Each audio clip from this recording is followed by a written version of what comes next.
Well, as I mentioned, I'm Carter Brandon at the World Resources Institute, WRI. Thanks, everybody. This is a use case workshop of the GLASSNET network. And that one sentence suggests that maybe I should introduce GLASSNET quickly, and I should introduce use cases quickly. GLASSNET, if anyone's read the small print, is the global, local, global analysis of systems sustainability network. It's it brings people across disciplines, ranging particularly from science to economics, but looking at a systems approach to tackle sort of fundamental problems of sustainability.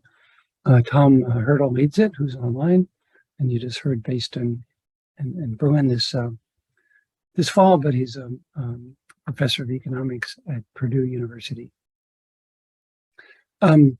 Use cases are trying to take the GLASSNET philosophy and apply it to specific cases to really kick the tires of what a network can offer.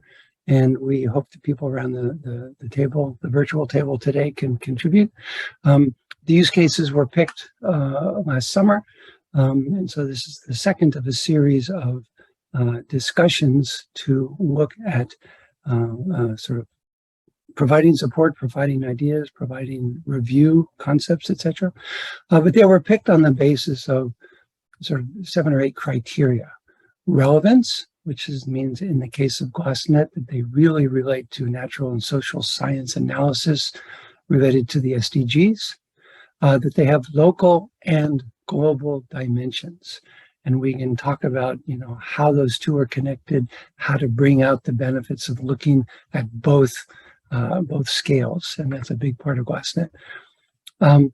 Third, it has to have sort of a policy relevance and potential engagement of policy decision makers, so that we know that the analysis can lead to ideally some impact, potential impact, and that there's a theory of change behind that. We also like the idea that the use case is also a pilot case, that they could be scaled up and used elsewhere. I mean, even before Onil, we hear you here talk about tipping points in Brazil. I think all of us around the room, as soon as we hear tipping points, we go, oh my God, this is something we need to know more about, and we need to analyze every which way we possibly can. So I'm very interested to hear your take and ask the question, can this be scaled up? Also, because this is a network across disciplines, we're looking in use cases how science and policy interface, ideally in an innovative way. And given all of that, no modest challenge in the defining of the use cases, we hope that it's practical, that whatever is done can be done within, say, a 2-year time frame, so that we can actually see some results during the life of, at least the initial life of the GLASSNET network. So with that, I think that frames what we'll be doing today. We'll be hearing from Onil Banerjee and his team on this use case called land use, land cover change modeling for the integrated economic environmental analysis as applied to the Amazon region, not just Brazilian Amazon, but the multi-country region. Onil, I think you do great work, but your titles are still mouthfuls. Land use, land cover change, modeling for integrated economic environmental analysis. Okay, we got it. With that, Tom, did you want to say anything more about the specific activities of GLASSNET? Maybe you talk about some of the workshops and funding, etc. Yes, thanks, Carter. Brilliant overview. Carter Brandon is, for all of these reasons you can see, on our advisory board, and we rely on people like Carter to keep this policy focused. This is a project, GLASSNET's a project where the funding is for connecting networks, not for the research per se, but for the connecting of networks and for funding young scholars to move back and forth between the US and other countries, other networks. So keep that in mind, keep your eye on that. And also, if you're a young scholar, you might keep in mind the upcoming workshop, November 7th.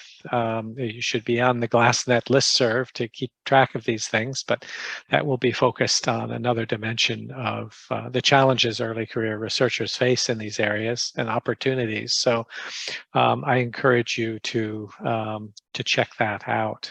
Jing Liu will be leading that workshop. So yeah, those are a couple of points I wanted to make, but back to you, Carter. Thank you.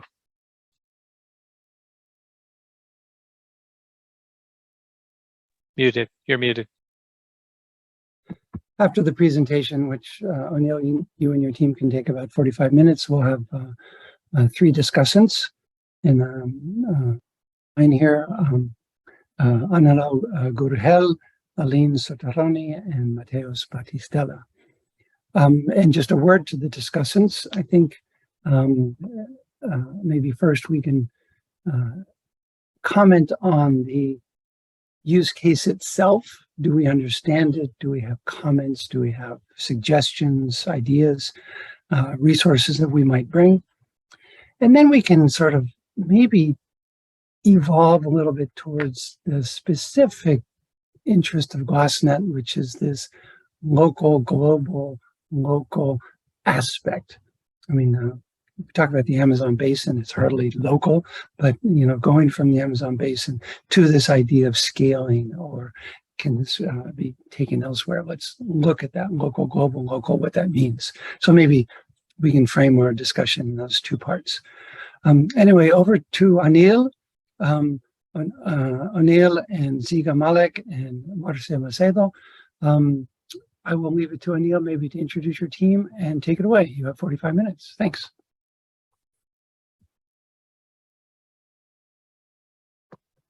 Great. Thank you very much, Carter. Thanks, everyone. Thank you to the discussants. Thanks, Tom. Thanks, everyone, for being here. My colleagues, Žiga and Marcia, who will co-present with me. So I'm sharing my screen now, and I'm surprised you didn't find the title catchy, Carter. Land use, land cover change modeling for integrated economic analysis. So as some of you know, we've been working on over the last 10 or so years, the integrated economic environmental model. This work started or originated while I was at the Inter-American Development Bank. Some colleagues, mostly external consultants actually, Martin Sikovietz being a main collaborator in that whole initiative. We've been developing this framework essentially to integrate natural capital and ecosystem services into economy-wide frameworks. And so today we're going to present that framework specifically as it applies to this use case, which is a tipping point in the Amazon region.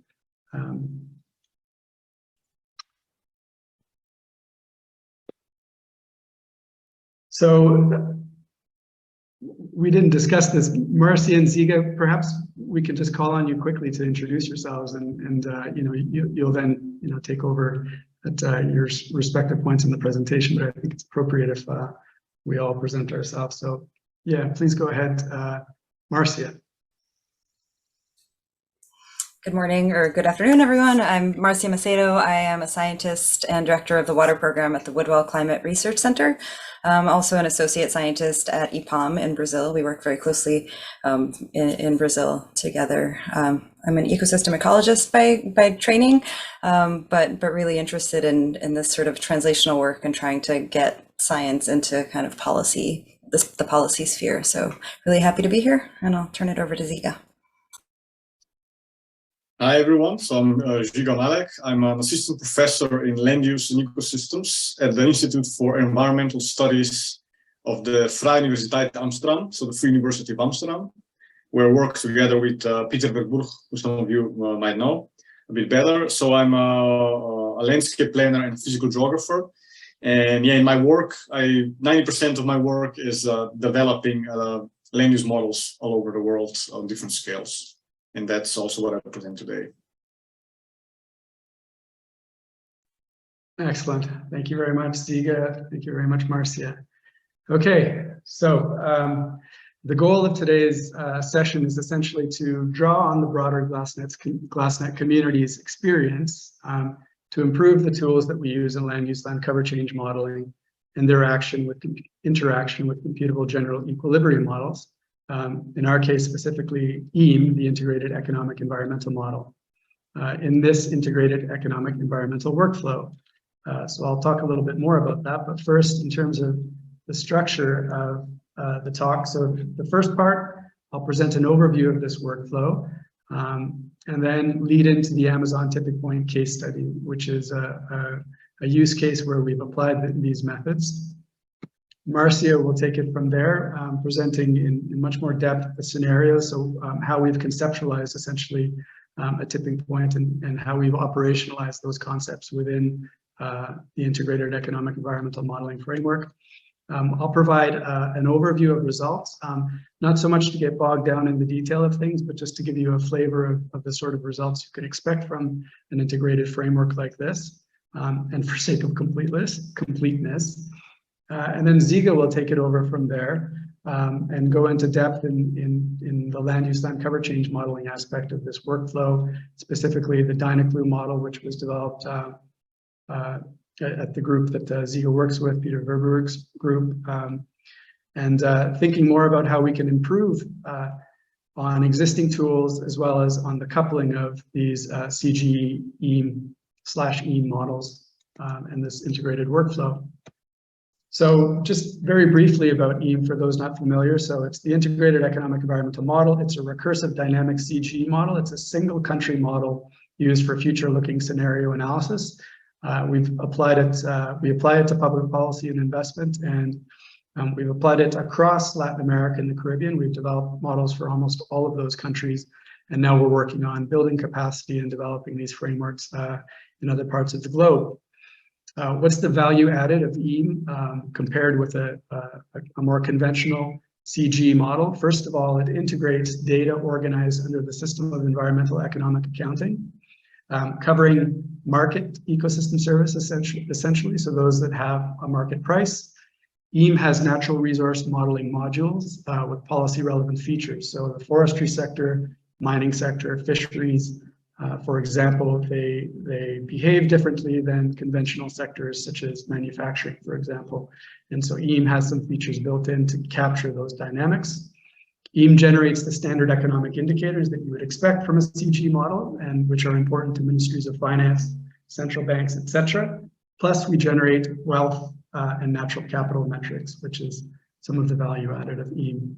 Now, the question we set to address a number of years ago was, how do we integrate ecosystem services into these frameworks? So at that time, the SIA had been published, so that enabled us to capture these market ES or provisioning services. But in terms of the regulating services, the way that we found to deal with this was to link spatial land use land cover change modeling with ecosystem service modeling. And this is allowing us to examine what policy and investment impacts are on regulating services such as erosion mitigation, water regulation, water purification, ecosystem services, among others. So the EAM plus ESM, this is essentially EAM and ecosystem services modeling the workflow. This is essentially how we implement this workflow. So we start with our policy question. We calibrate or develop an EAM model and calibrate it for the country in question or the various countries in question in the case of the Amazon study. We run our base and our scenarios in EAM.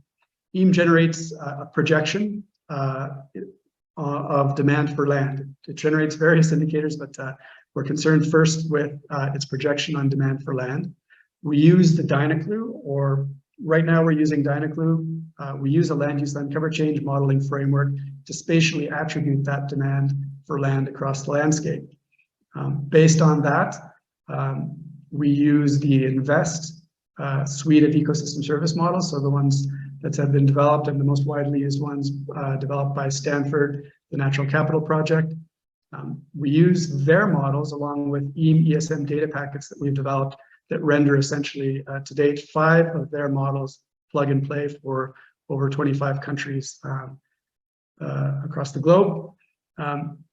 And that allows us to generate expectations on policy impacts on ecosystem services. So the 2 maps that you're seeing on the left, these are projections of land use land cover change across the landscape. For the Combi scenario, which you'll learn more soon, this is essentially the tipping point scenario, how we see land use land cover change evolve from the present until 2050. The policy scenario then is the evolution of land use land cover change with coordinated action to help avert a tipping point, essentially. And then the maps there on the right are changes in ecosystem service supply at the level of state and region that we've modeled. So this is the basic workflow that we implement. And the next step in this analysis is essentially to iterate these models. So these 3 models, if we iterate them, so on a periodic basis, we generate a projection of demand for land, we estimate the ecosystem service supply change, and then we develop a transmission pathway of that change in ecosystem service supply back to the economy. So for example, if we find that erosion mitigation services tend to decline, we know from the literature that this can have impacts on agricultural productivity. So we develop a shock based on this knowledge, and we implement it in EAM in period T+5, for example. And this enables us to capture agent response, so essentially how producers and households are responding to this change in agricultural productivity, changes in prices, etc. As a result, the next projection of demand for land will also differ from the original one. For example, had we run the model from 2020 to 2050. So we're iterating these models on a periodic basis, every 5 years, every 2 years, or annually, depending on the question that we're looking at. So this is the more advanced workflow, and it's what we've implemented in a couple of case studies so far, most recently in a contribution to the World Bank's Climate Change and Development Report for Brazil. As a byproduct of this entire process, we also generate marginal value for that ecosystem service that's entirely consistent with this modeling framework, in that we're not introducing welfare values, for example, estimated elsewhere. As those that work with CG know,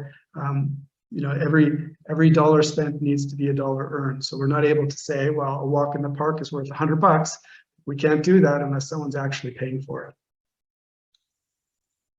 So just a quick note here on something that we're looking at in quite a bit of detail now, in terms of environment, economy, interaction. So creating these linkages between changes in ecosystem service supply and the economy. So we've developed what we think is a useful dichotomy or way of thinking of this. So we have land use land cover change driven impacts on ecosystem services. So for example, the change in forest cover can result in a change in water purification services, which then has impacts on water treatment costs, as well as tourism and recreation values. So this is an example of a land use land cover change driven impact. On the other hand, you have certain impacts that might be beyond the scope or scale of what you are modeling. So for example, if you're modeling a small country, a relatively small country like Nicaragua, to mention one, you might have a policy that results in an increase in industrial emissions. This affects air quality, and there are impacts on health. It's not necessarily a land use driven change. While, if you plant trees, it could help with emissions and particulates in the air, etc. But we're really thinking a bit more broadly in this case. And in this particular case, a damage function approach, so integrating damage functions within EAM, may be more appropriate. And there's a couple other examples here. For example, natural disasters, climate change and its impact on health, agricultural productivity, as well as human productivity.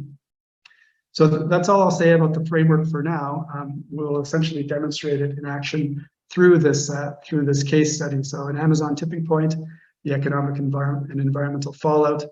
Here I've listed my co-authors. As I mentioned, this is a study that we developed at the IDB. It was in fact funded by Treasury in the UK as a contribution to the Dasgupta review on the economics of biodiversity. So very quickly, we modeled 5 country economies. Essentially, we constructed an e-model for those countries that had data of sufficient quality to enable their development. And we modeled land use land cover change at the level of at a 1 kilometer grid cell, and modeling these regions, Amazon, Sahalo, and Sahalo. And essentially the focal region spans 5,000 kilometers east to west and 4,000 kilometers north to south. So we included Brazil, Bolivia, Ecuador, Colombia, and Peru in this analysis. So what is a tipping point? The way that we've conceptualized it for the purposes of this study, climate change, deforestation, and fire are creating self-reinforcing feedbacks that are resulting in degradation of tropical forests, changes in hydrological cycles, and increasing frequency and intensity of drought and fires. Just like with transmitting changes in ecosystem services back to the economy, to operationalize this concept of a tipping point, we needed to define specifically the transmission pathways through which we would model this tipping point. And we did this primarily through changes in agricultural productivity, as well as land markets. There are other transmission pathways, of course, and I'm sure we can all think of a few, for example, changes in forest cover and human health. So that's all I'll say in terms of the study for now. Marcia is going to go into some detail on the scenario. So take it away, Marcia, please. Thank you.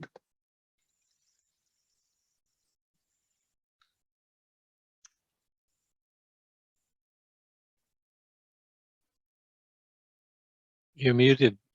Muted? Yes, I realized that I couldn't. My unmute button disappeared when I took over Onil's screen.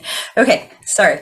Thank you, Onil, for that introduction. I'm trying to pass the slides, and it's not working. Okay, there we go. So as I mentioned before, I am at Woodwell Climate, but I've been working with colleagues in Brazil at IPAM primarily for the better part of the last 20 years. And so part of the challenge of this study was really to try to translate some of what we know from the literature and from our own work into kind of operational scenarios. Before I go any further, I want to acknowledge that the work I'm going to present will involve a whole lot of people, but these 4, Michael Coe, Ludmila Hachis, Paulo Brando, and Ani Alankar were key in kind of thinking through the scenarios and also just doing the work that kind of underpinned the logic. So just taking a big step back to think about what it is that we're talking about here, right? This is a map of above ground forest carbon stocks around the world. And I love this map because it very clearly shows that pretty much all of the forest carbon stocks are in the tropics. So that's kind of the biggest game in the world, and the Amazon represents about 50% of those forest carbon stocks. So it's a really important place in the world. It's really important to maintain those forest carbon stocks, and of course, those forest carbon stocks are also kind of connected to all sorts of ecosystem services, including maintenance of the water cycle, cooling of the land surface, biodiversity maintenance, etc. Right, and that place on the planet is connected to markets around the world, to agricultural systems right next door in the Cerrado, which is lower biomass, but certainly hugely important in terms of biodiversity and agricultural production, and so forth. And so I just kind of wanted to take a step back and think about the importance of this place and why we're interested in tipping points and what's going to happen to this place in the future. Of course, we all know that the Amazon is getting hotter and drier because of global climate changes, right? So increasing atmospheric greenhouse gas concentrations. And what that does is it doesn't just reduce rainfall. The rainfall in many places is actually going to be quite stable, but the drying actually increases atmospheric water demand, right? The atmosphere can hold more water. That means plants need more water to kind of survive, and that includes crops and forests, right? And so that already kind of places the system under some stress, but it's unlikely that that is enough to cause savannization. We hear that term thrown around a lot, right? The shifting of forests to savannas on any near or medium term time scale. The real problem is that we have that context with human actions in the landscape, right? And so you have climate change, the Amazon getting hotter and drier, and you have deforestation in the landscape. So this is a map of cumulative deforestation over the last 20 years. And you can see a couple of things. One, a lot of deforestation, 20% of the Amazon has already been cleared. You can also see almost as clearly the network of protected areas, right? The forested areas that are kind of blocking some of that deforestation. But that kind of additional pressure on the landscape places an additional climate change constraint, right? So you've got kind of this global climate change, and then you've got deforestation leading to immediate warming at a regional scale and reductions in water recycling back to the atmosphere. So already you have some connections to agricultural production downwind, and livelihoods in the basin and so forth. And of course, the other threat that comes with both of those, drying and deforestation, is fire. And that is really the main agent of forest degradation. Of course, there are others, but fire in the landscape, especially around those drier edges of the Amazon that never used to burn. Fire is not a natural part of the Amazon system. This context of deforestation plus climate change plus more human ignition sources is causing increasing flammability of those forests. And so our scenarios are really based around kind of those three things and kind of layering them on top of each other to see kind of what the outcomes are at the landscape scale. So getting to what the scenarios are, I've mentioned, of course, that croplands are a big part of this, right? So there's this trade-off between stopping deforestation and intensifying crop production, and climate change kind of makes all of that more complicated. So the elements of our sort of regional tipping point scenario, kind of business as usual, where we are with no policy interventions. Basically, we are trying to bring what we know about climate change and its effect on crop yields into the kind of economic logic of the region, right? So looking at the average climate effect of on crop yields in the recent past and projecting into the future. Drought, looking at the risk of crop failure and how that's increasing due to drought and frequency, increasing drought frequency and intensity. Kind of the dynamics of increasing fire in the landscape, and then kind of what happens when we layer all three of those. So I'll just very quickly talk about some of the work underpinning underpinning those. So basically, our baseline scenario for deforestation is, it kind of assumes stationarity, right? We assume that the last 20 years is kind of a picture of the future. We all know that that's probably not a valid assumption. Those of us in Brazil understand certainly very clearly that one policy shock, right? A change in administration can really change the course of deforestation. But we took that as kind of a conservative view of what might happen in the near future. So we kind of, that's the baseline for deforestation. Sorry, there's a little bit of a delay. So then if we layer on top of that climate change, we're really thinking about, okay, we have a certain amount of deforestation. Now, how do we think about drought risk, right? Based on CMIP 5, I think we used at the time, and now we have CMIP 6. And then what does that mean for the risk of crop failure and the risk of fire? So for thinking about the risk to crops and even forest degradation, which we didn't, edge effects and that sort of thing, which I think is an improvement that we can make in a future model. We take this climate space approach, right? So there's Yadvinder Mali first introduced this concept, and we've kind of updated it in the context of Brazil. Andrea Castanho and Mike Coe led this work at Woodwell. The idea is basically that that biomass and biomes kind of are defined by this climate space. So on the x-axis, you have an index of dryness, the maximum cumulative water deficit.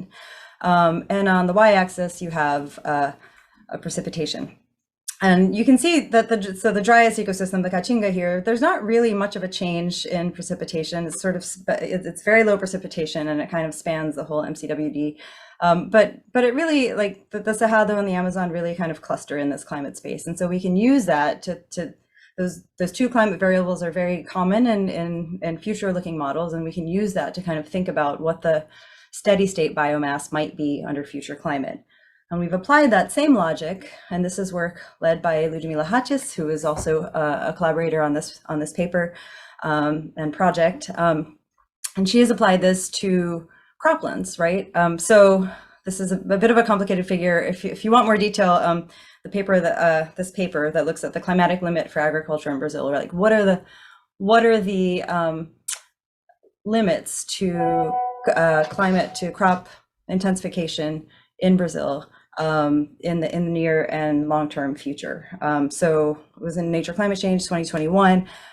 What you're seeing in the animation, the polygon there shows where all of the croplands in Brazil were in the kind of baseline period, which is 1969 to 1980, something like that, 1990. And then kind of where it's gone in recent years and where it's going in the future. And the take home point here is that we are already outside of the optimal climate space for agriculture, and we're moving further away from that. And so, so that raises some questions about, of course, what the possibility for intensification in these areas is, and without intervention, and also, you know, what sort of how do we mitigate these crop failures, potential crop failures, et cetera? Like how do we adapt with this knowledge? So, and then fire, same kind of thing. We know that wildfires are more likely near forest edges. Deforestation and dryness increase burn area. And we know that fire intensity and frequency also increase. We can kind of use the drier regions of the Amazon, that arc of deforestation, to understand the relationship between deforestation and fire and how drought interacts with that. And Onil showed one of my favorite illustrations of how these things can interact in a really catastrophic way. This is a fire experiment that we did at Fazenda Tanguro, which is an experimental site on a working soybean farm in Mato Grosso. And it only took 2 fires and 1 major drought to transform this forest into the degraded savanna-like ecosystem that you see down below. It's a severely degraded forest. It has recovered. We've been following the recovery. It's recovered quite quickly. So that resilience is also a piece that would be interesting to add into future models. But this is what we want to capture, right? The risk of this happening in the landscape.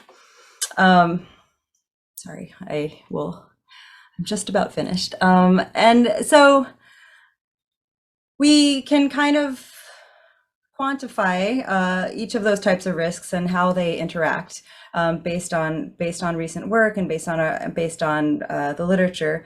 The question of how to avoid that, you know, is a harder problem to operationalize, and that was one of the really fun things to work on in this project, right? The key interventions, I think, are clear. It's some management of deforestation, ending deforestation, if at all possible. It's really managing fire in the landscapes. And it's thinking about how to adapt agricultural systems, right? How do we intensify on areas that are already cleared to avoid deforestation? And then how do we think about the limits to that intensification? How do we do that in a climate smart way?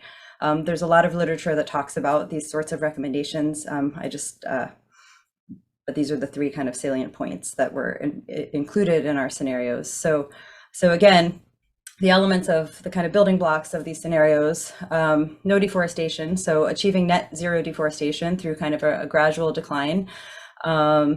Yield 50 was, making investments to achieve climate adapted agriculture, adding some irrigation to offset about 50% of the crop losses that might be expected if kind of climate change proceeds as is and cropping systems proceed as they are today.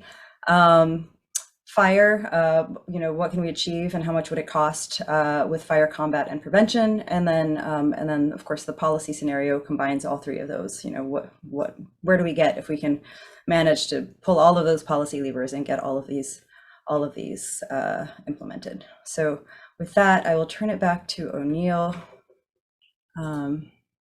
Give up control. And I'd be happy to talk in more detail about that because I know that was a whirlwind, but thanks. Can I jump in, Onil? Carter here. Just a couple burning questions, and maybe others are thinking the same. So if you don't mind, any of you can respond, and maybe Žiga's more on the spatial side. But first, the title of the presentation has to do with, it calls out tipping points, and I haven't heard a definition of tipping point or how you're modeling it. I understand you're talking about pathways, et cetera, and modeling that has sort of incremental analysis, but I just wondered, at what point are you factoring in this concept of a perhaps sudden shock or irreversible shock? That's the first question. And the second question, Marcia, you mentioned 20% of the Amazon is deforested, and a lot of what you're talking about has to do with crops and agriculture. So I wondered if that modeling spatially is on that 20% where there's agricultural production, as opposed to the 80% which is forested. Maybe yields have to do with agriculture, not forestry. The deforestation, of course, we'll get into how you model that. And fires, you said, is more on the perimeter, perhaps, of cleared land. But I just wondered the relationship between the concept of yields and crops and the broader Amazon. Those are my two questions. I guess I'll take a first stab, and Onil, you can jump in. As far as defining a tipping point, I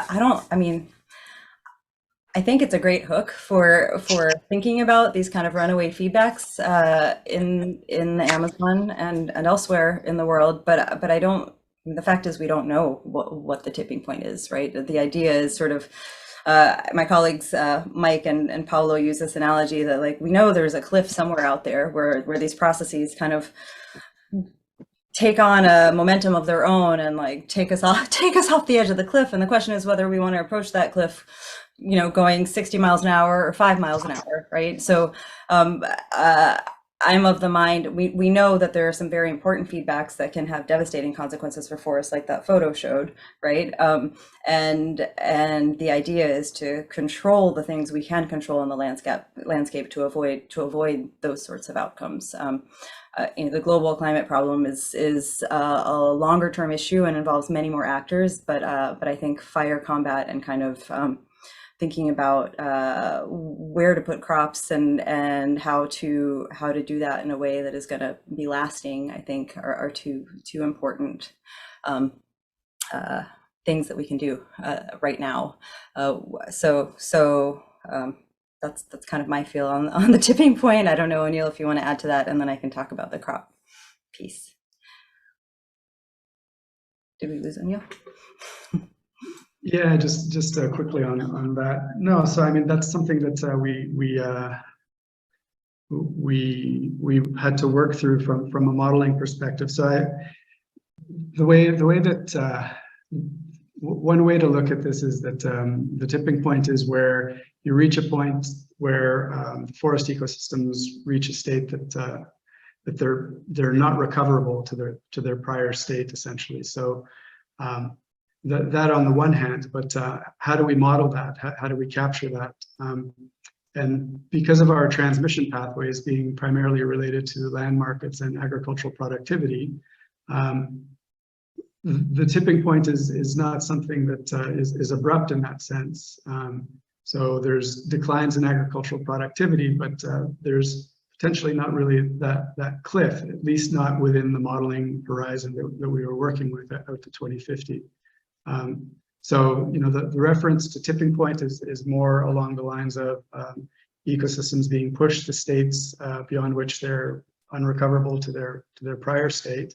But we don't model a tipping point as something where we're falling off a cliff, essentially, because of the pathways as well as because of the timeline. So we think of it more approaching a tipping point. And as Marcia said, you know, it's all very uncertain as to what the threshold for a tipping point is. In our thinking through this concept, you know, we dug through papers, you know, so Carlos Nobre, of course, is a prominent author who's written a lot about this for a couple of decades now. And there was a threshold that was cited somewhere of 40% forest loss. But when we looked at this carefully, the actual source, you know, that this threshold was cited in various papers numerous times, and it kind of propagated this 40%, but the 40% was actually a modeling artifact. It wasn't actually, you know, something based on, you know, a scientific underpinning. But yeah, so in how we modeled it, we're not modeling an abrupt change. What we're modeling in terms of, we're essentially modeling slow movement towards a tipping point through changes in agricultural productivity, increases in fire and drought. And in terms of our policy intervention, we're essentially slowing movement toward that tipping point, wherever it may be. And then just quickly to Carter's second question, I'm not sure I fully remember it, but I think it was around, you know, where's the crop production happening and how it's sort of, why are we talking so much about crop production if it's about a forest tipping point? I mean, I think that there's just this inherent trade-off between food, at least in the narrative, and I think the economic sort of momentum in Brazil in particular, but in much of the Amazon, is that deforestation is for agricultural production for the most part. It's either or land speculation, right? But it's essentially it goes into cattle ranching or crop production. And so if we're going to stop that deforestation, we have to allow that growth to happen somewhere else. And the kind of prevailing thinking, there's a lot of literature on this, is that there are many areas of already cleared land that could be more efficiently used and where agriculture could intensify for a long time, certainly in the period of this study. And that's kind of the what would take pressure off these forests and allow all of the ecosystem services there to persist. Now that requires modeling outside the Amazon. I don't know if that was clear, right? But most of the agricultural production region is actually in the Cerrado and in areas kind of adjacent to the Amazon. And so if you're thinking about those trade-offs, you do have to think at kind of the at the scale of what's influencing the Amazon. And so that's the logic in the study, right? It's not just in the 20%, it's 20% plus the Cerrado and some of the areas in the other countries where agricultural production is happening. Not sure if that addresses Great. your... Yep. No, continue, please, Onil.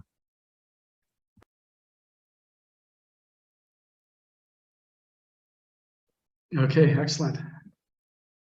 Thank you for the question, Carter, and thanks very much, Marcia, for that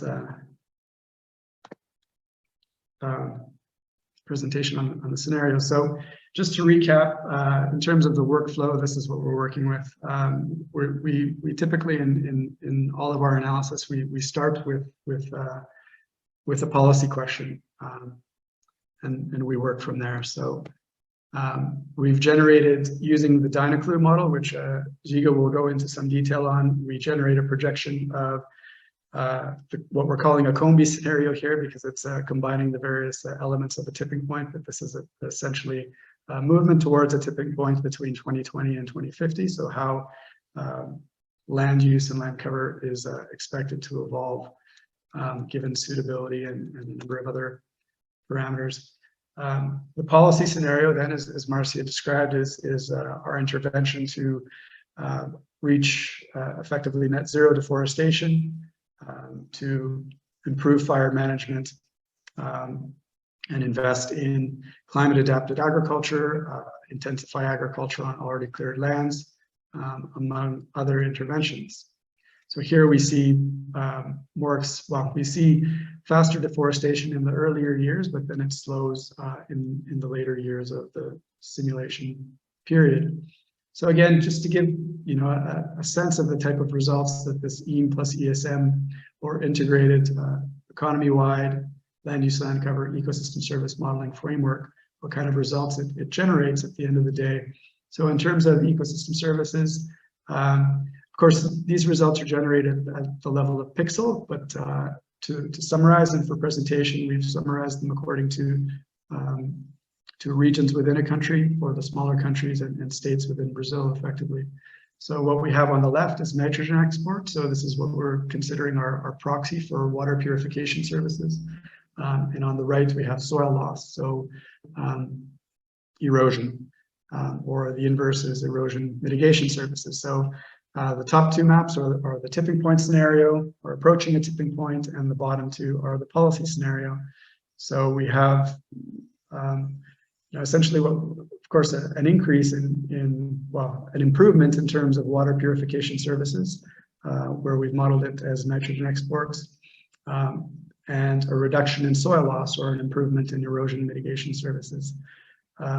You see there's a couple of states there with, and part of Bolivia that shows an increase. This can sometimes be because of a very low starting figure. So a small change in a small number becomes a large percent change. That, or in some cases, this can be movement between crops and livestock that have different outcomes in terms of these ecosystem services. But overall, we see an improvement with the policy scenario, as you would expect. On the left, we're showing carbon storage. On the right, we're showing water regulation. So what we're finding is that there's more water, for example, within the ecosystems being recycled within the ecosystems, and this is generally considered to be positive. This is the INVEST water yield model. We're starting to look at other ecosystem services models, like the SWAT model, to capture some more complex relationships. We find that when we're trying to link agriculture with water regulation services, that we need to go into a little bit more complexity than what this model is offering us. But that's work in progress. In terms of carbon, you see also quite a significant increase in carbon in the policy scenario versus the tipping point, as a result of eventually reaching net zero deforestation. So those familiar with CGE models, there's many indicators that one can show here. I'm showing just country level results for wealth for the 5 countries, the Amazon tipping point scenario on the left and the policy intervention on the right. Here we're using the concept of genuine savings as wealth, which is essentially net national savings adjusted for by changes in natural capital stock and environmental quality proxied for through emissions. So on the left, the tipping point, we're seeing in terms of wealth, note that Brazil and Colombia are on the right y-axis, secondary axis. Things are not looking great in terms of wealth. However, on the optimistic side of things, on the right-hand side, you'll see that through policy intervention, generally speaking, in most of these countries, we're able to enhance wealth with the implementation of these policies. In terms of regional results, here this chart is showing GDP, which is the yellow bar, and wealth, which is the green. This is cumulative GDP in billions of US dollars in 2050. So in the tipping point scenario, we're having a decline of about 200 billion US dollars by 2050. The wealth impact is a bit less. In terms of the policy impact, there is still a negative GDP. There is still a negative GDP impact on the order of about 140 billion, 150 billion. But the policy intervention from the perspective of wealth, because we're of course accounting for changes in stocks of natural capital, we're seeing an enhancement of wealth, which is good. In terms of net present value, so this framework, we often apply it in benefit cost. So projects at the IDB, this is the basic framework we would use to see if a project was economically viable. Where we're not accounting for natural capital or environmental quality, we find a negative NPV of 38 billion. Where we do include changes in natural capital and environmental quality, the project becomes positive from a net present value perspective. Just a few concluding remarks, and there's many things we could say in terms of the results, but this is the first study to quantify the economic impacts of inaction and of policy intervention. What we find in general is that a coordinated policy response now has the potential to mitigate the negative impacts that we've seen a tipping point or movement towards a tipping point could result in. There is a growing body of evidence to support the effectiveness of the measures, of some of the measures that we've considered here in our policy scenario. But shockingly, information on costs is very scarce. It was difficult to find, because in the development of our scenarios, we had to assign a cost for all of the policies implemented, and as well, we had to identify how these costs would be funded, if they would be through taxes, through foreign grants, etc., or domestic debt. But in terms of costs, so how much does it cost to reduce deforestation? What are the costs of implementing these measures? How about what are the costs of managing fire in a better way? For example, this information was very scarce, and we find we know that it is critical for governments to allocate the appropriate budgets to these line items. Well-intentioned efforts are destined to fail if we don't know what these things cost. So that's all I wanted to say on the results, and so now we'll pass it over to Žiga, who will go into some real depth in terms of the land use, land cover change modeling, and how we can advance coupled CG ESM workflows. It's all yours, Žiga. Okay, thank you. Let me see if this works.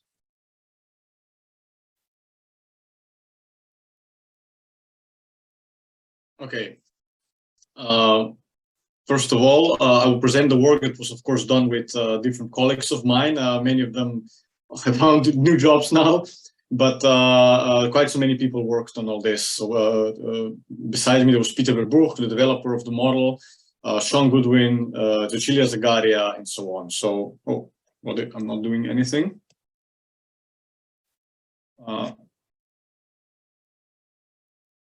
Yeah, but so we used just a brief introduction about our Clume model, and I only mentioned this because it's very similar to other spatial allocation models, and some of the people in the audience now might be familiar more with the Brazilian dynamic RMGEO model, for example, but a lot of this theory behind the model is similar in all these models. So a lot what I will mention now, and also talk about how we can improve these models conceptually, would also be valid for other models. But our model, for example, is relatively popular, if I may say so. It's publicly accessible to everyone, and we already applied it in over 65 studies all over the world on different scales. So we have models that work better on a local scale, detailed scale. We have models that work better even on a global scale. So we also have models on that where we apply a slightly different approach. But also we were very happy to see that also many other authors are using this. And so far we have traced over 180 studies from other authors in 28 countries. And like I mentioned, our model is very similar to other spatial location models in terms of spatial inputs, which are, land cover map or land use map, but also maps explaining the location characteristics such as terrain, climate, distance to roads, cities, soil characteristics, and so on. And also importantly, we also take the scenarios from other economic models. So this could be a general computational general equilibrium models, for example. Basically, we take tables on future food production or on future arable area, for example. And our more advanced model that we have, and we haven't used it here because the advanced part was in Invest and in. We can also evaluate adaptation options, for example, efficiency in irrigation. We can estimate impacts on water and soil resources and biodiversity, all within the model. So currently we've spent quite a lot of effort on developing models where we try to simulate future land use under land degradation neutrality framework. So we did this in Turkey, Central Asia, and so on. And we really like to use our models to identify trade-offs and synergies of biodiversity conservation, but also climate change mitigation goals. And some of this I will also mention now. So this is our typical flow chart of how our model works. We have some spatial policies and restrictions. which are protected areas, for example. We specify specific conversion settings, basically what can convert. Forest can convert to cropland. That's a very simple conversion. We can even have conversion elasticities if it's more difficult or not, or more costly or not. We can have location characteristics, which I will show a bit later, because these define the how detailed the spatial distribution and pattern is. And then you have the land use requirements, the demands. And this is often, we just take external input from somewhere. We take it from GTAP, we take it from IN, we take it from another model image. And often, mostly there's a clear separation between our model and the demand models. So we call them the demand because it works as a demand in our model, but actually it's agricultural production, forestry production, and so on. And usually, like I said, we send we do a lot of collaboration, but we get this data from somewhere, and there's no real feedbacks between different models. And even when we talk about ecosystem services assessments or biodiversity assessments and so on, usually it's post-modeling assessments. So we were very happy to be involved in this study, because here we could actually, get rid of this clear separation. So actually have more integration. So in this study, we basically, and this was already shown by Onil, we had IM, so the model developed by IDB and also used by IM and his colleagues, where we got information on this scenario. So what is the actual agricultural area, so cropland area, pasture area, and so on, forest plantations for our region. But we did not stop there. So we had, we also then ran in different time periods, invest with different ecosystem service models. And we have proven, so not for this wide Amazonian region, but in Colombia, for example, because as a demonstrator, we have then not just fed this to IM, like this is what we did in the Amazon, but we have also actually used Invest to specify spatial policies and restrictions. We identified areas where there was, for example, unacceptable soil loss, and we then told our model, you cannot allocate cropland there or pasture, because we will have erosion rates that are too high, soil loss that is too high, because decision makers do not wait for 30, 40 years that the soil is depleted, but they act while the process of the first degradation is happening. And even more so, we also specified some conversion settings using these models. Again, no conversion on areas with too high soil loss, for example, but it could also be if areas are degraded, they have to be restored in 5 years, or areas that have a different value when it comes to soil erosion. We only promote silvopastoral systems there, or something like that, or it becomes more difficult. So this then actually meant much more, there still are loosely connected models, but they became much less loose, so much more intertwined, the different models that we used. This, of course, made it much more difficult and time-consuming, but a bit more about this later. So our model setup, as Onil already explained, we used we had actually different models for different regions, and this is a very important detail because very rarely we have such level of detail. So we have, for example, we get agricultural production data for Brazil, and we get it for the rest of South America, and we get it for Central America, and we get it for the US and Canada, or for the EU. And here we actually had agricultural production or agricultural areas for each of these individual entities. So such level of detail is quite unprecedented. That we got, not just fine spatial resolution of our model, but also fine spatial resolution of the economic model. We even did some runs where we went even more detailed. So in Colombia, we did 30 regions, so 30 different models for each department in Colombia, but that was even much more time consuming, but we have shown that it's possible. And yet, like I mentioned, this was done during COVID, and usually we like to work a lot with stakeholders, visit other partners, collaborate more with local partners, and this was all done remotely. But one very useful input here was that our Brazilian partners told us that not just exclude protected areas, from conversions, but also make sure that indigenous areas, so marked as indigenous, there's evidence, empirically derived evidence that there's less deforestation there. So there's still some cattle ranching, but much less. I think there was like only 10% or compared to a non-protected area. So we also included this. But we could also include a spatial layer, and this is what I mentioned before, input from an ecosystem service model, which can be iterative and dynamic, so every year. So areas with high soil loss that have to, where there's no intensification allowed.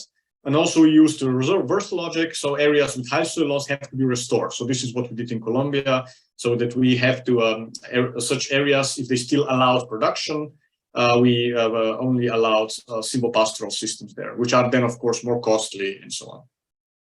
And this is an iterative process that goes beyond just post-modeling impact assessments. And we have shown that even such loosely coupled models in times of, great pandemics where we could only meet, several times, every now and then and exchange data over clouds, we still have shown it can still be done. So this might seem very boring and unimportant or logical, land cover preparation, but this is already one of the first limitations we have witnessed. So economic models, be it EAM or other CGE models, they work with a different thematic resolution, not only spatial, right? So they even work with crops or land uses, and often we just have data on land cover. So in this case, you can see them. They're basically, we had more, but there was a lot of natural, semi-natural ecosystems that were not important for our application. But yeah, basically we had to aggregate to harmonize it also between different countries. So this already means some simplification going from an economic model to a land cover model. We have models that can work with land use, but there we would also, but this then of course means we need better spatial data over where crops are, where different, and how these crops are managed in terms of intensity, because it's, this is what Marcia also mentioned. Once you have successful conservation policies, for example, you can expect, or you will need increases in efficiency. And we have observed this in Brazil in several cases. So it is also empirically proven.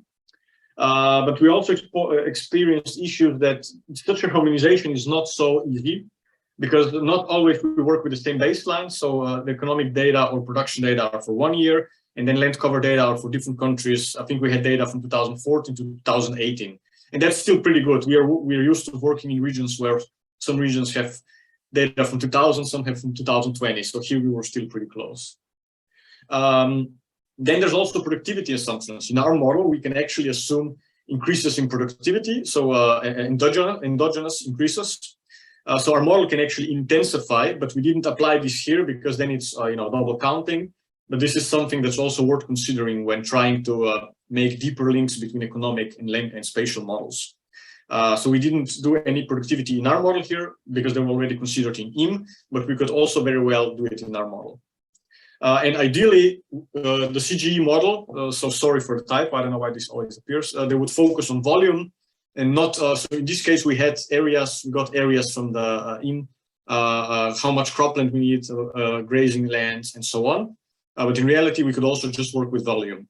In some regions, we have shown this, we have demonstrated this in the Mediterranean, for example, in the EU, and this works very well because then the model allocates also based on intensity and soil quality and so on. But we didn't have such data here on intensity or production across the whole region, I mean. So this would be then the ideal situation. Žiga, if we can start bringing this to a close so we can get to the... Yeah, so I'll be close. So I only want to show here, we can do statistical analysis or maximum entropy modeling when we work with where land cover is situated. So we have different location factors. And I'm only showing this because it means that we did it for each state, and we can do this very detailed and then get so-called location probabilities. But this means we also need an economic model on the same scale, right? So often if we get data on the whole of a continent, let's say South America, this also means the probability is has to be done for South America. And then we cannot get such spatial detail like we did here. So here we had probability maps for each state separately. So again, we could capture the realism of future potential locations of grazing or cropland much better. So Onil has shown already some of this, but I just want to show why the added value of this spatial detail. So these are the different scenarios, and then when you zoom in, you see these differences a lot. On the other Onil's maps, you could see encroachment into forests, but here we can see this granularity, and we can only do this if we have also economic models at the same scale. Otherwise, the model would probably only expand cropland in the Sahara region, because why would it go so deep in the Amazon? From a model's point of view, of course, this is not observed on the ground. So these are my conclusions. So thanks, Carter, for reminding me. Like I said, one of the main challenges is how to translate usually national scale agricultural projections, if we even have them, to spatially explicit land use land cover change. And that economic models can work with land use crop types, but we often rely on land cover data, meaning quite large simplification. We have shown that even such loosely coupled models can provide high spatial resolution projections, if also the economic model operates on such a resolution, although this means higher computing, more computing, both for economists as for us. But yeah, we often work with data where we get it for the whole continent, and then we cannot achieve such granularity. And when it comes to biodiversity, the location, and so where the impact happens is very important. The same for erosion, the same for water. And we had subnational projections here, so this was really unprecedented what we did. But I have to admit that this was a very data demanding and time consuming process. So if we go on a very detailed scale for Colombia, for example, 5 years for one department, it ran 6 hours. So if you want to do it for 30 years and for 5 scenarios and for all the 30 regions and so on, you can imagine it's a very time consuming process, assuming there's no errors. So yeah, that is from my side. Thank you for your attention, and I'm giving back the floor to Onil.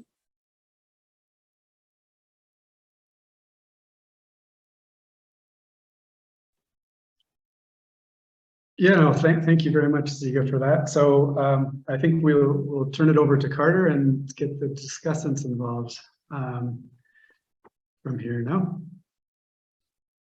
Great. Well, thanks, everyone. Well, let's get to it. I think the first discussant is Angelo Gurgel. Angelo, why don't you introduce yourself quickly and jump in? You have about up to 10 minutes. Sure. Can you listen to me well? Yes, fine. Okay. So thank you, Carter. Thank you, Tom, and everyone invite me to be part of this this event. So I would like to congratulate Onil, Marcia, Žiga, and all the team. I think you have done a very nice work. You have added some good value, give a step forward on assessing economic costs and environment benefits from protecting natural forest. And in the case of the Amazon forest, I think it's one of the most relevant to try to develop those tools and these capability to improve our modeling efforts. And I think you have two very broad contributions that you have done that are worth to put in the table and to discuss. The modeling contribution per se, the connection between models, and the policy discussion contribution. And all my suggestions and questions and critiques here are towards trying to improve the message, the narrative, and maybe future modeling advances, okay? So my first suggestion or critique, it's about your baseline projection, and it has to do a lot with what Carter said about the tipping point. I don't think you guys have a tipping point scenario. I think bringing the tipping point word or expression to the paper and trying to pretend that you have a tipping point scenario make things more confusing, and probably to give the message to stakeholders even more challenging. So you guys have a very nice way to demonstrate how climate change would impact yields, droughts, and fire in Amazon, and how it's going toward a chaotic or a tipping point in the Amazon. So the tipping point expression is very good to give a motivation for the paper, but I don't think you should call your scenario as a tipping point scenario, because the definition of tipping point is not something that is established between different sciences, right? So I would avoid calling your scenario as a tipping point, but I understand why you guys did that. And then in this idea of the baseline projection, you guys have an economic model that treats land use as exogenous. And I think it's maybe the biggest caveat that you have in this approach, because there are many CG models out there that have endogenous land use change. So you guys had to choose what's the land use change in your baseline and how it's going to deviate from that baseline in some exogenous way, given the policy that you are assuming, right? So if you think about the baseline that you guys have constructed, it's very different from the baseline that FAO and OECD has constructed, or even other papers that had tried to evaluate in some endogenous fashion how land use change will be in the future. So you guys are getting much more deforestation than most of the economic models out there are telling that will be in the future. And of course, it can be a consequence of this tipping point idea, but your baseline doesn't have the tipping point, or doesn't have the climate impacts on it. So you guys need a better narrative to justify this baseline scenario of that much deforestation through time, okay? And I think there's nothing wrong. It's a modeling choice. It's more important to see how things deviate from that baseline when you have a policy or when you have climate impact, right? But the narrative needs to sell that better, okay? And then there's the question about all your land use change becoming agriculture land. We have seen that it doesn't happen in the ground. Some fraction of the deforested area never becomes an agriculture land per se. And it's not easy to find that number, but there are good estimates about those things that you could incorporate in the work. So I think several assumptions that you guys made trying to link the environmental models with the economic model are really good, and others need to be improved in the future. And probably as you guys try to publish this paper or to communicate this paper to stakeholders, you maybe need to be more transparent or clear about those limitations. So just to give some ideas, I think the yield scenario is very well done. It's maybe one of the best pieces of trying to say, okay, how much yields will be impacted given climate using some statistic procedure, right? Then when you go to the scenario where we assume less yield losses, you just put a number there, 50% less yield losses if we had some agriculture practice that will prevent that. So this 50% is something that comes out of the blue, right? So you guys need to try to give a better justification to that 50%. Why not 60? Why not 100%? Why not 25%, right? And a lot of the costs that you guys shot in the model to implement the net zero deforestation, the fire management, they come from other papers, they come from the literature, and of course, it's the best approach to do when you don't have that number. But we see a lot of CG models trying to come up with those numbers inside the model, applying mechanisms in the model that will prevent deforestation, like some tax, some fees, some subsidies, and then the cost comes from the model and not outside from the model. So I think it's something that you guys should think about how to convince better about those costs. Then about the results, I think the water yield results, I think there's something there that needs to be better explained. It's counterintuitive that you got those yield results, and all your narrative in the introduction about the importance of Amazon to guarantee rain in the future, evapotranspiration, and how it's important to feed back the amount of rain that's in the area and in the central part of the continent. So how can you have a scenario try to prevent deforestation that will get worse water yield results? So I think those things need to be discussed at some point. Maybe you need to acknowledge that there are some limitations to represent that, or to connect models to represent that, right? And then the policy costs, there are at some point some reference to policy costs of 39% of GDP for Bolivia, 6.4% for Brazil. How are you going to convince policymakers about those costs? They are not even close to current policy expenses of public budgets in those countries. So you guys need to think how to translate that information to policymakers and not scare them, because they are not going to spend that money to do this kind of policies, right? And I think you guys need to work a little bit more in some definitions. What is genuine wealth, genuine savings? The tipping point definition probably is better to leave out from the scenarios, the idea of a tipping point scenario, right? How you measure the adjust equivalent variation, and it's negative for all countries besides Brazil. So how are you going to translate this information to policymakers, right? And finally, I think some of the transmission pathways that you guys show in your discussion and conclusion can be improved.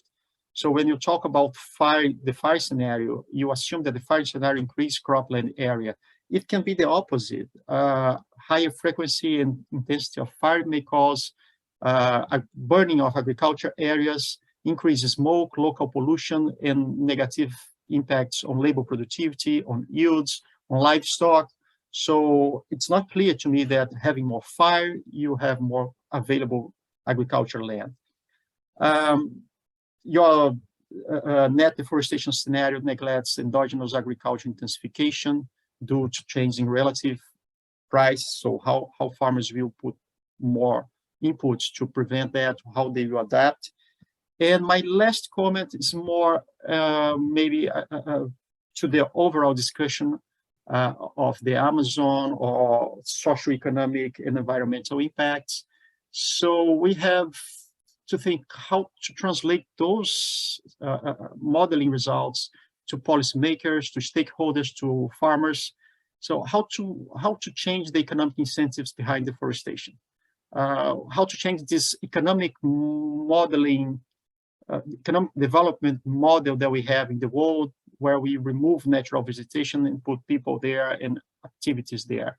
What's happening to the Amazon is just something that was happening, that has happened in most of parts of the world, right? How to change that kind of pathway for development, and how to connect your study with the existing challenges and initiatives. We have the forest code in Brazil. We had in the past policies to prevent deforestation like PP Sidan and PP Cerrado. We have the low carbon agriculture policy, spending money to intensify agriculture in a more sustainable way. So how to communicate those things with your policy? Probably the other countries in the region have their own policies, how to put those things together. And how to create some environmental economic return to those people who are there, so they will prefer to have the forest alive instead of removing the forest. So I think those are my general comments, my general ideas, and I hope they can help somehow. And if you guys want, we can at some point schedule some talk and discuss more how to improve the work. And congratulations for the work, it's a very good one. Great, thanks, Angelo, appreciate it. Okay, we're going to go through all three discussions, by the way, and then give the team some chance to respond while the rest of us are thinking of questions. Over to Aline Soterroni, please. Yes, thank you, the Marcia, Onil, and Žiga for the great work. I'm a research fellow, just giving a introduction. I'm a research fellow at the Oxford University.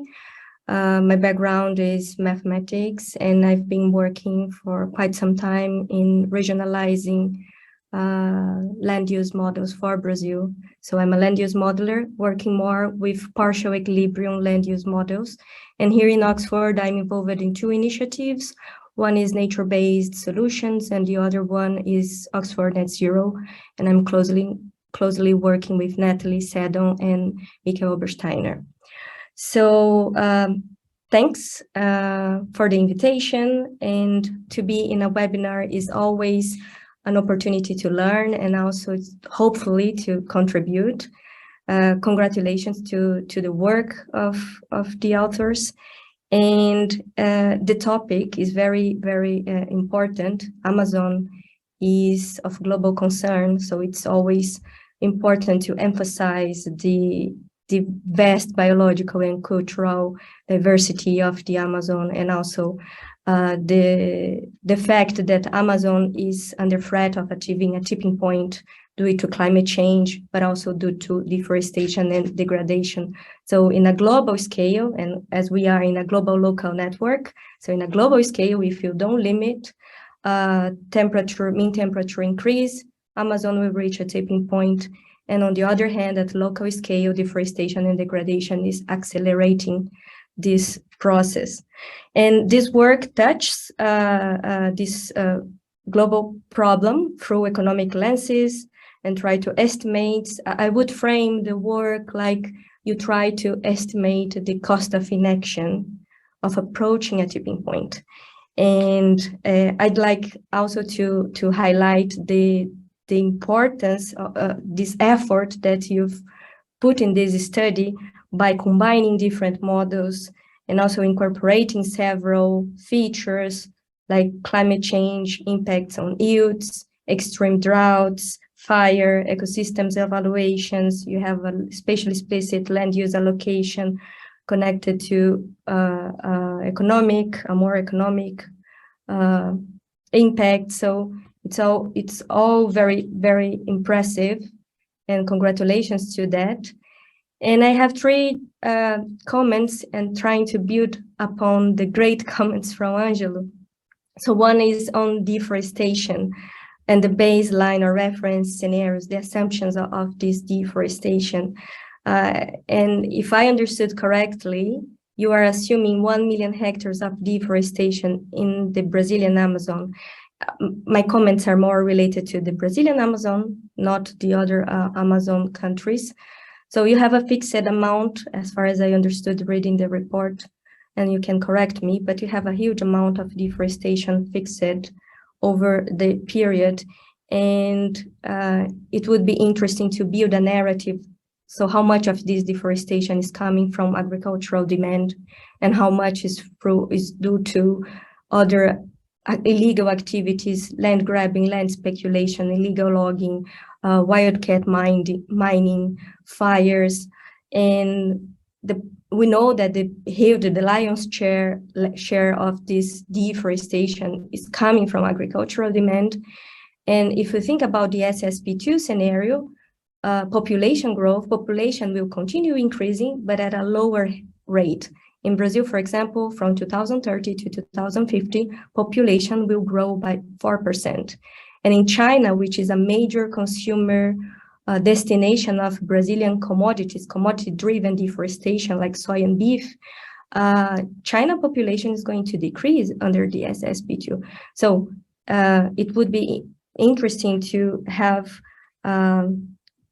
justifications about this baseline and especially deforestation assumptions. And since deforestation can also be connected to climate change impacts, it can be you can do some sensitivity analysis and include different deforestation, future deforestation in your modeling approach. The other point is on the climate change impacts. And my question is related to displacements of production within Brazil. And especially because you have a spatially explicit component in your modeling approach, it's not very clear for me how you consider the climate change impacts. We have climate change shifters. They are spatially explicit. They combine GCMs, RCPs, crop models. They have different signals. Are you considering an ensemble of them? Which one are you choosing? And in some regions, some places, we have a productivity increase, but in other regions, we have a productivity decrease. And combined with the competition for land, we have displacements of production. So I wonder how the climate shifters were introduced, in which step of the modeling approach it was introduced. And thinking about an Amazon tipping point, it would be interesting to see how much this tipping point in the Amazon will affect production in South and Southeast regions of Brazil. So it's this comment is more in this direction. And my last point is on the policy scenarios. And it was very good to see that protection is at the center of your policy scenarios. and protection through avoiding deforestation is the most important nature-based solution. And avoiding further loss and degradation is crucial to ensure Amazon will continue providing valuable and life-supporting ecosystems. But I would like to understand better from you what net deforestation mean in your scenarios, because net deforestation means that some forest loss could be offset by restoration. And what is the amount of the restoration are you planning? And if there is restoration in your scenarios, and I assume that restoration is an important part of averting a tipping point, what is the quality and integrity of this restoration? And are you considering restoration costs? And we have national policies like Planaveg that can give some guidance on how this restoration is going to happen. And the costs of restoration can be huge if you go from more natural regeneration to assisted or active restoration.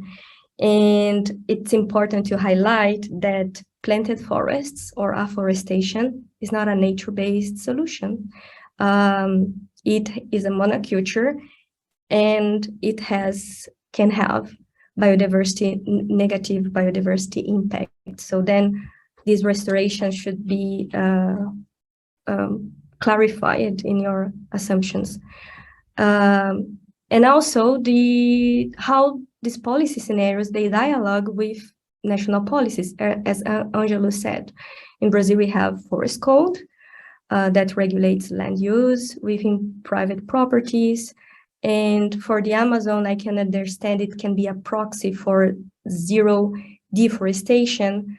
But for other biomes, and you are taking into account Cerrado and other regions in Brazil, so how the forest code is considered in your scenarios, and if it's possible to consider the forest code. And another thing about the forest code is that it might deal with a huge deforestation in the Amazon biome, which is pretty much illegal, but it's not enough to cover other regions like Cerrado. So then it was not very clear for me that your zero deforestation scenarios are only for the Amazon or for the whole region. It's zero deforestation in Cerrado as well. And if it's only in the Amazon, I was expecting in some of the results, deforestation leakage in the Cerrado. By enforcing policies in the Amazon, you can create indirect negative impacts in other regions. So then if we have an increase in deforestation in Cerrado, how carbon will increase, how biodiversity ecosystem services will not be affected in your policy scenarios. So it also, but maybe you are considering negative zero deforestation everywhere. And I was missing some numbers, like aggregated numbers of production losses, accumulated deforestation, amount of restoration, amount of carbon emissions, amount of carbon removals. And my final points are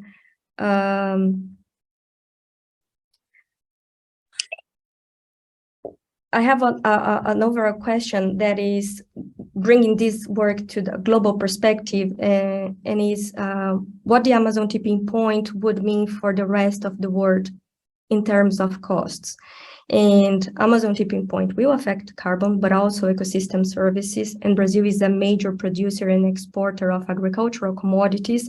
So my question is, what would be the impacts of Amazon tipping point on food production, food security, food prices for the Amazon countries, and also for the rest of the world?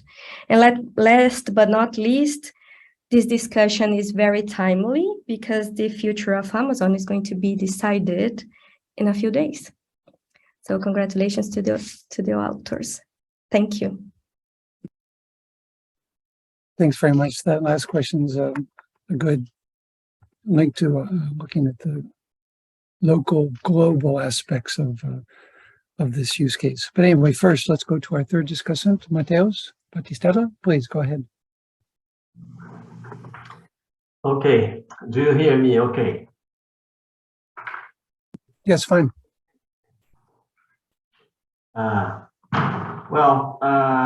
First of all, of course, I want to thank Tom and GLASSNET for the invitation. I have seen the advertisings. You have been very active. This is good.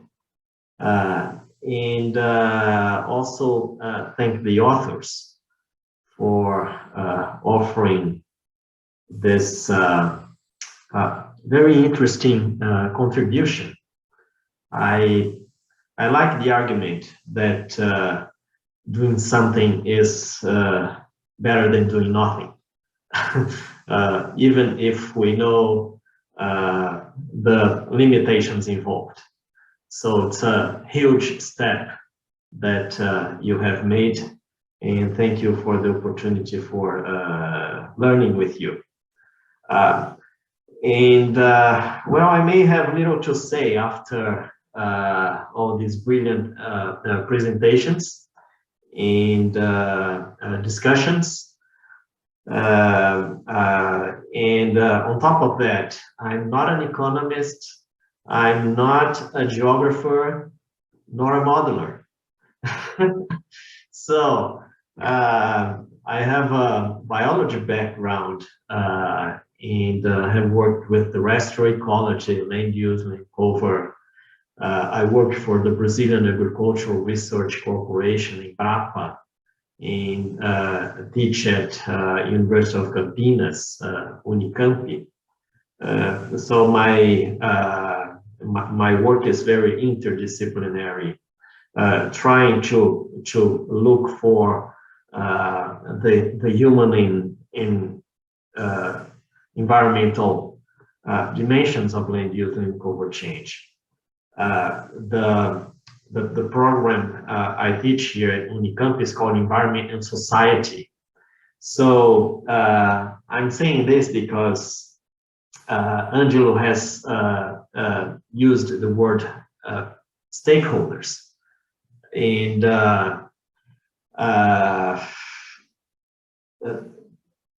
perhaps in the narrative, and I agree with him that a better narrative is needed from now on, if the goal is to, as said early on in the paper, is to catalyze global cooperation and financing to enable their implementation. So it's the initiative is also very ambitious, right? Because it looks like it's not only a modeling exercise. It's something that you really are willing to implement. So if that's the case, we need to care for society and stakeholders and the actors involved in decision making. And that brings us to the GLASSNET challenge, the local to global to local connections. And I probably have made this question to Tom already, but before of anything, we need to set the boundaries on how local is local, or what's the local we are talking about. It looks like for this modeling initiative, local is the regions, right? Or countries or states. In the case of Brazil, states. So that local is not too local to make a policy like this work, in my point of view. So this is something we may think together from now on, and I will talk a little bit more about this when I I go through the text and particular to figure 3. So the tipping point discussion, I'm not getting into that anymore. I think it has been said brilliantly by other discussants. Perhaps just adding that any process or even a tipping point may have to deal at some point with resilience. And unless I've missed this in the text, resilience is not part of the equation, right? For instance, forest transition processes, restoration initiatives. Well, when you say about yield in agricultural technology, we'll get later into this, but there are some things that we just don't know how it's going to happen in the future. But I also want to say that I'm very happy to have had this opportunity and go back, for instance, and get more familiar with the new developments of the IEEM platform, the DynaClue, and the environmental services package, etc. I have followed this this work by Peter Verburg and Žiga and others for years, and I'm glad this is still going and developing and getting better and better. So the first question is that the model as it's structured, if it captures not only the spatial location, but when you talk about factors of change, if in the case of Brazil, for instance, the Brazilian agriculture, for instance, if double or triple cropping is being captured, as you know, this happens in tropical agriculture in Brazil. You may have 2 or 3 products being produced in the same agricultural year. And on the other hand, of multiple products coming from the same land, for instance, you have sugar cane that may go for sugar or go for ethanol, soy that may go to any or several products, from oil to feed to the grain, etc. And these are all soy coming from the same land to attain different demands internally in Brazil and externally globally. Well, maize also that can be converted in ethanol. We are seeing these large ethanol plants being built in Mato Grosso, for instance. So I'd like to know a little better how this temporal and the very dynamic aspects of agriculture in the agricultural chain in Brazil, at least, are being captured by the model. Well, Aline talked a little about deforestation. Another point that is difficult to capture is degradation, right? And then, of course, I don't expect a model like this to capture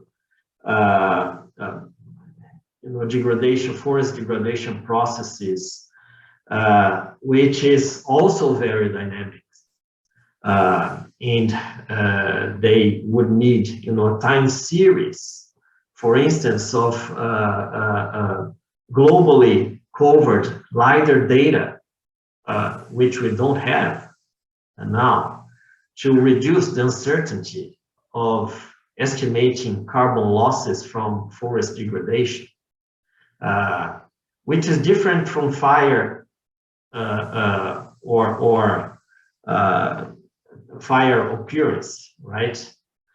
And then that brings me to another question related to the three main dimensions of this scenario, which is climate change, the frequency and intensity of drought and fire, right? My question is if these dimensions are strongly correlated. It looks to me that they are. And if yes, if this makes any difference or if this is important for model building and results. And then I would like to jump to figure 3. Well, all Maybe other one more minute. countries are. Mateus, just one more minute, please. Yep, go ahead. Okay. Maybe I would like a little more comment on this figure 3, because we have all countries in green. Only Brazil has other colors,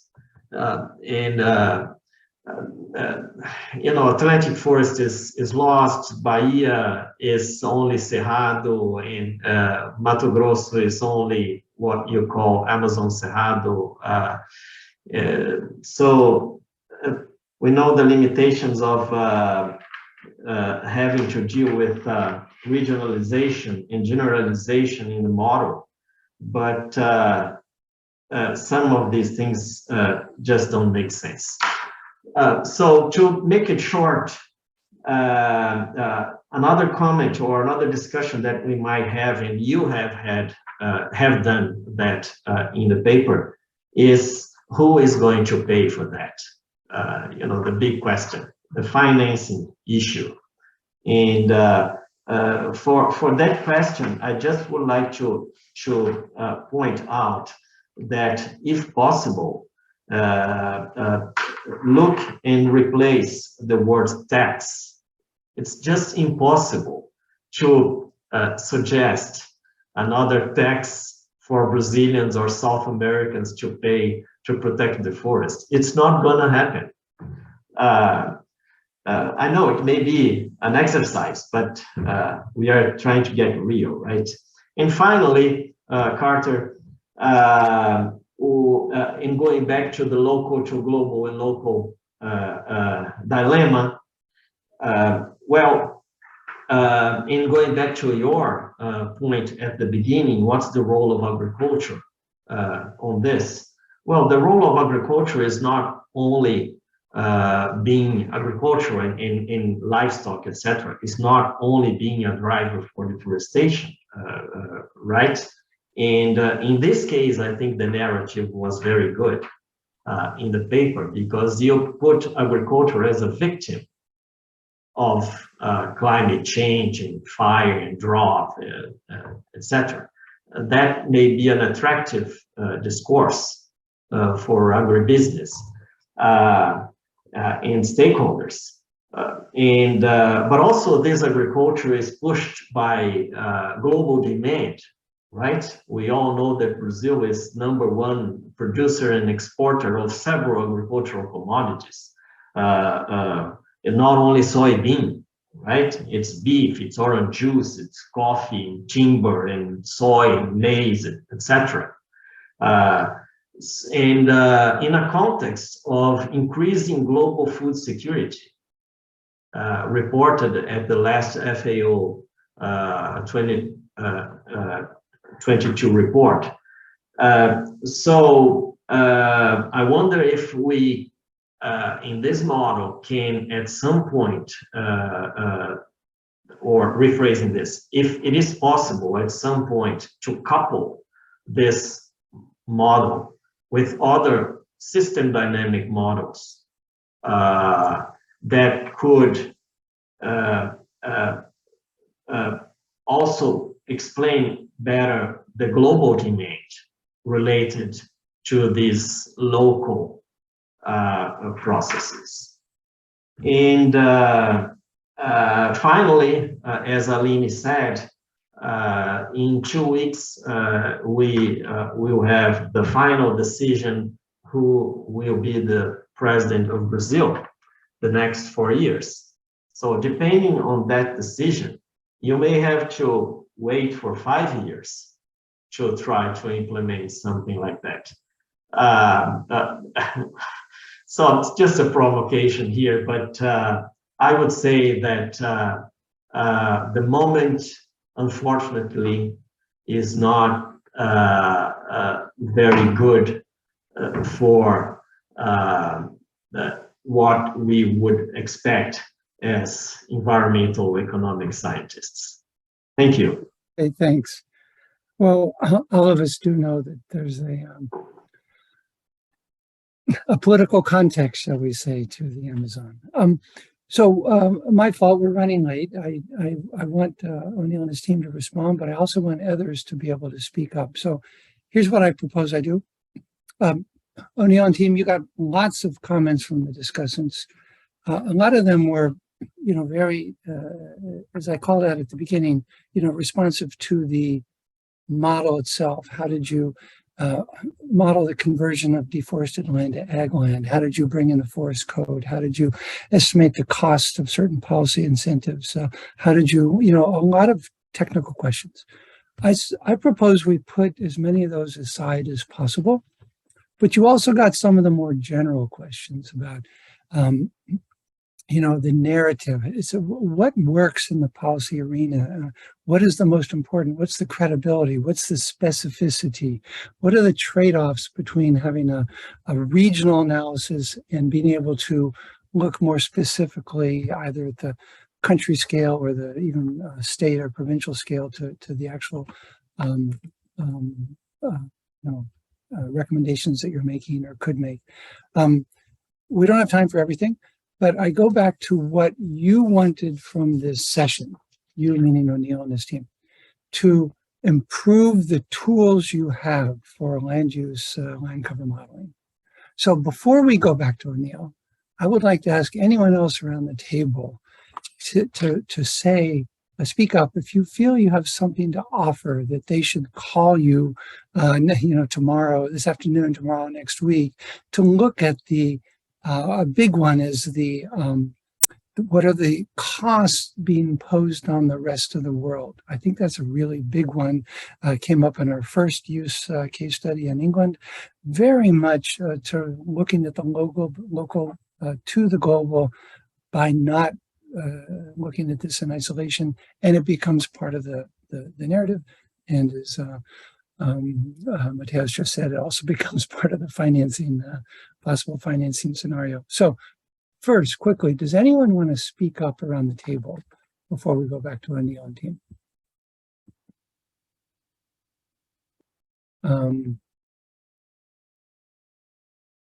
Tom, I see you have to leave shortly. Do you have any comments on this local global dimension, for example? It'd be great to hear from you. Yeah, Carter, thanks for sharing this. I agree with you. I think that's the point that's been missing so far, and that's where we see a part of the objective here is to gather some of the other networks around Onil and team and see what they could contribute in it. I do feel like I see Dominique is on and talking about what the GTAP network, connecting more to the GTAP network might contribute here in terms of the trade aspects, the costs imposed on the rest of the world through as Mateus said, Brazil is such an important exporter. If that is reined in, what are going to be the consequences elsewhere?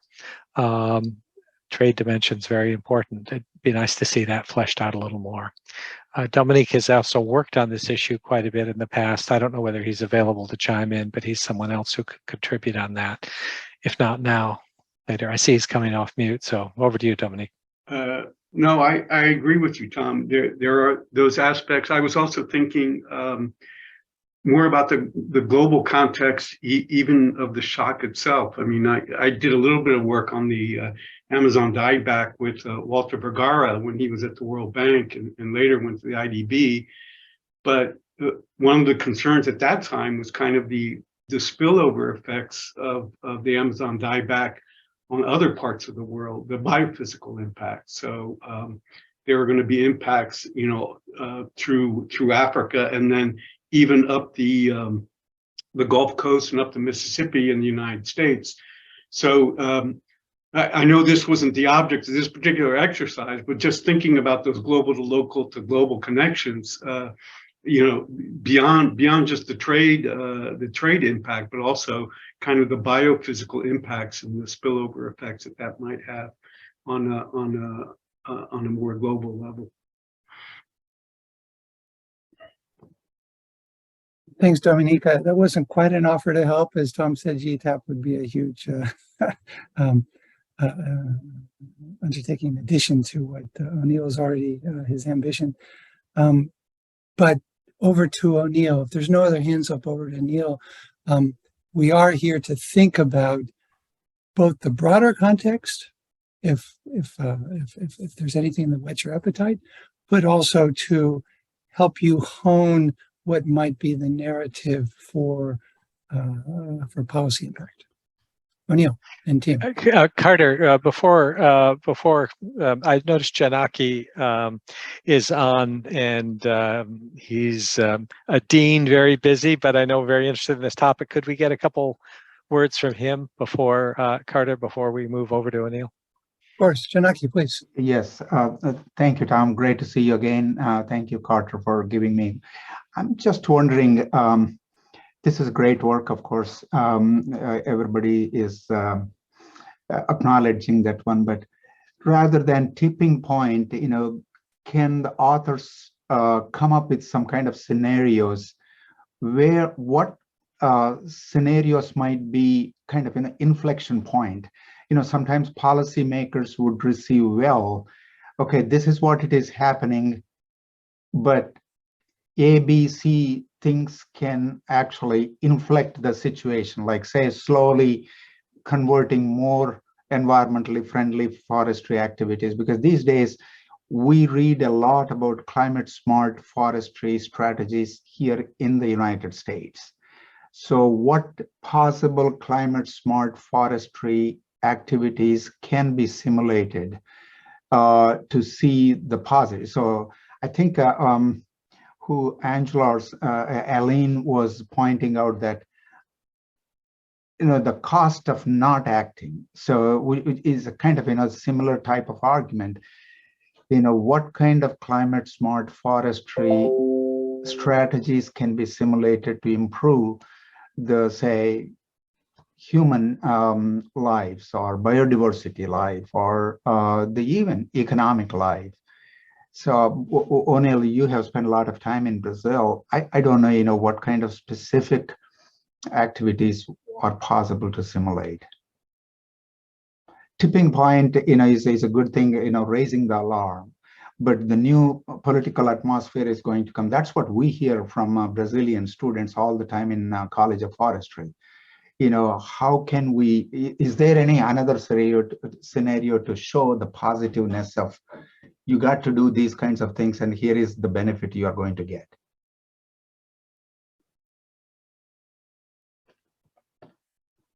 Thank you. Back to Onil. All right. Okay. Well, thanks so much to the discussants, Angelo, Aline, and Mateus. Thanks, Carter, for your comments as well. Tom and Dominique and Janaki. Where to begin? So I mean, let's put the technicals aside then. I think, what can be done in terms of shaping this narrative? So I think it depends really what the target audience is. And so the working paper that we circulated, that was written in the context of developing a study around a tipping point specifically. So these were the instructions from HM Treasury. The concept of tipping point is stuck. Marcia mentioned in similar words that it's somewhat of a advertising mechanism, whether or not it exists. Now people are calling these things tipping elements and various other versions of the stronger sounding tipping point. So moving forward, the narrative is important, and so the audience would need to be defined before that.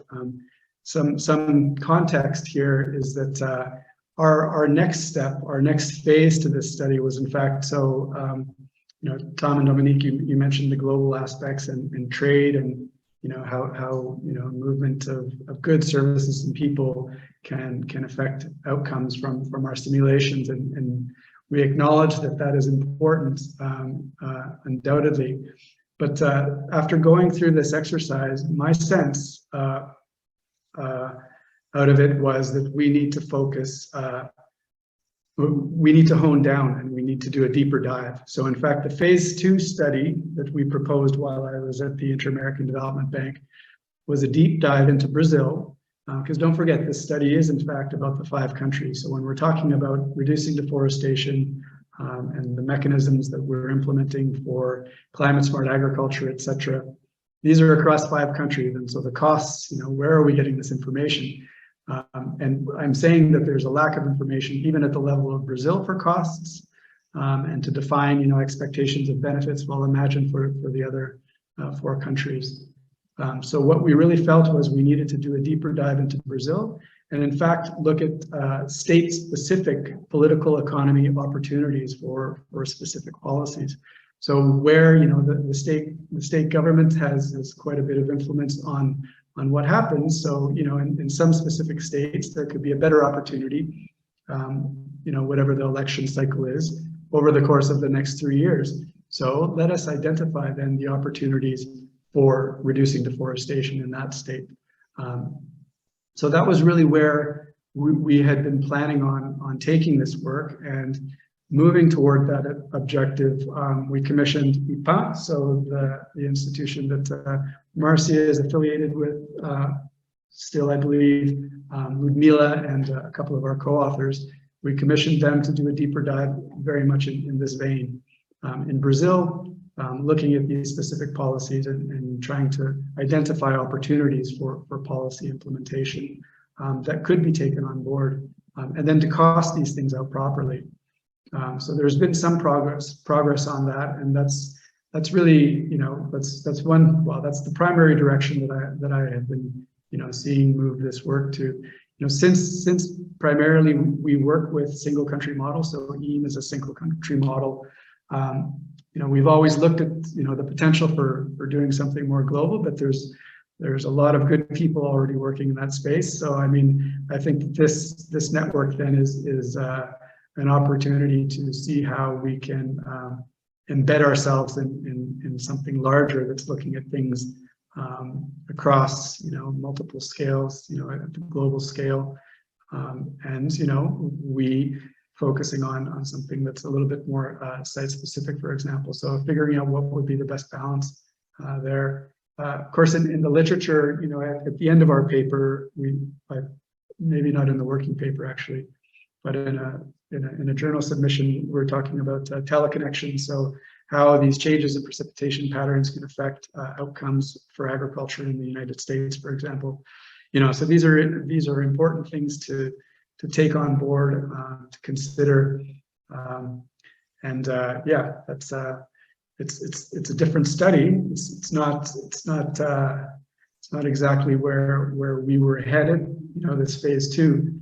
But I think that we can certainly contribute to efforts that are looking at scaling up this kind of thing and looking at global impact. So the GTAP community, the folks at Purdue, of course, are best placed to be driving that agenda forward, probably. Maybe I'll just, because we have Marcia and Žiga here, I'll just turn it over to them in case there's something that really struck them and that they would like to flesh out a little bit further. Last words to Marcia and Žiga. Please go ahead. Well, I just want to thank the discussants for their thoughtful comments. I agree with many of them, and I hope that we can get the recording, because I took a bunch of notes, but lots of great suggestions, so thank you. Regarding, I guess, the narrative, I appreciated that. I think everyone is pretty much on the same page that the tipping points concept is helpful as a starting point for a conversation, maybe to sort of focus attention on the issue, but not as a framing mechanism. And I do think there's some opportunities to use the framing more of kind of compounding disturbances and sort of runaway feedbacks, which have kind of a statistical framing that we can use to do some of the sensitivity analyses that Aline suggested. And I think, I have, my mind went in a million directions with all of the great comments. I guess I don't have time to really comment on them, but I guess I'll just say thank you for the feedback and the conversation, and I hope that we can continue it after the event. So I'll pass it to Žiga. Yeah, I'd also like to thank you all for great comments. I also hope we can get the recording. Yeah, one of the things that struck me that we perhaps didn't include very well, I think it was done in IM, but not really in our land use model. We did consider climate change, so how the location of cropland pasture might change due to becoming drier and hotter, but we didn't look at the productivity, and that's a very important point. So we still assume that, you know, cropland, well, we have a spatial location suitability sort of, but we assume they all are equally productive, and this is also one of the main drawbacks. It was considered in IM, but I think on the state level. But even within states, some are pretty large territories. There's actually quite some variation in terms of productivity. And this can also then, you were talking about this, that we have then deforestation elsewhere, if we don't have them in the Amazon, and decreasing productivity in existing areas, both pasturing, cropland could also lead to that. So that's also a very important point. And I hope we can, you know, continue in the future on such an exciting project, or with some of you in the audience, especially experts from Brazil. So I'm looking forward to it. Thank you. Great, thanks. Well, I'm glad we had so much presence from Brazil and Brazil expertise. It's perfect. Onil, I can't agree with you more when we talk about the narrative. It depends on the audience. And so, you know, there's a million audiences for any study that has the scope of this one on the Amazon, that cuts across geographies and ecosystems and sectors and, you know, geographic scales. So anyway, it's totally true. My last comment, Andrew Steer, who used to be president of WRI, was fond of saying, if you want change, you, quote, have to get somebody to do something differently. And I like that because it makes you think about, well, who is the somebody you're trying to reach? That's the audience. And what is the message you're trying to make to get them to do something differently? And that's how change happens. So as we move forward, I just want to thank everyone. You asked for the recording. I'll thank in advance Holly McIntyre, who's set this up. Thanks, Holly. And I'm sure we will be able to share it. And thanks everyone for staying to the end, and appreciate it. And we'll keep you posted for the next use case workshop.